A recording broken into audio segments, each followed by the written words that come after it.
നമ്മുടെ പ്രിയങ്കരിയായ Uma Thomas MLA വീഴുന്നതിൻ്റെ ഒരു video ക്ലിപ്പാണ് ഞാനിതിൽ പോസ്റ്റ് ചെയ്യുന്നത്. അവർ സ്റ്റേജിൽ വന്ന് അവർ സീറ്റിലിരുന്ന് ബാക്കിൽ നിന്ന് ഒരാൾ പറഞ്ഞ് സീറ്റ് മാറി അപ്പുറത്തെ സീറ്റിലിരിക്കണം എന്ന് പറഞ്ഞ് അങ്ങോട്ട് തിരിയുന്നതിൻ്റെ ഇടയിലാണ് കാല് തെറ്റി അവർ വീഴുന്നത്.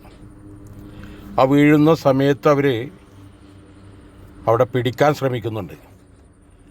സൈഡിൽ പിടിക്കാൻ ശ്രമിച്ചിരിക്കുന്ന ആ പിടുത്തം എന്താണെന്നറിയോ? റിബൺ.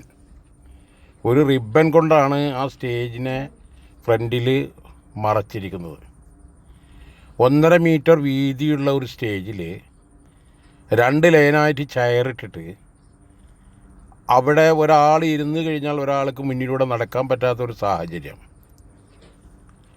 തിരിച്ച് അവർ വീഴുന്ന സമയത്ത് പിടിക്കാൻ ശ്രമിക്കുന്ന ആളുകൾക്ക് പോലും എന്താണ് ചെയ്യേണ്ടതെന്നറിയാതെ അവർ പകച്ചു നിൽക്കുകയാണ്.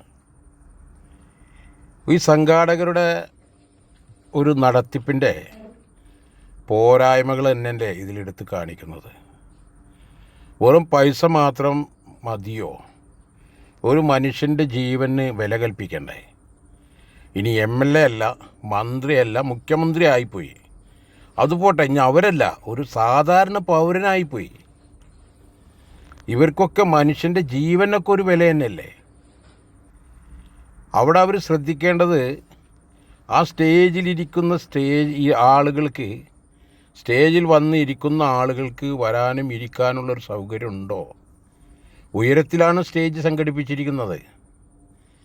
ആ ഇത്രയും ഉയരത്തിലൊക്കെ സ്റ്റേജ് സംഘടിപ്പിക്കുമ്പോൾ വ്യക്തമായി അതിന് പറ്റാവുന്ന ഒരു ഏരിയ ഉണ്ടോ എന്നും കൂടെ നോക്കിയിട്ട് വേണമായിരുന്നു അത് ചെയ്യാൻ.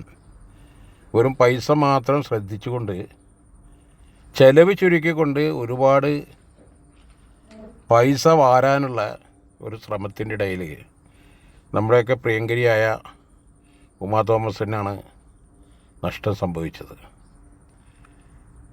എത്രയും വേഗം എല്ലാ അസുഖങ്ങളും മാറി പൂർവാധികം ശക്തിയോടെ പ്രിയപ്പെട്ട MLA വരട്ടെ എന്ന് നമുക്ക് പ്രാർത്ഥിക്കാം.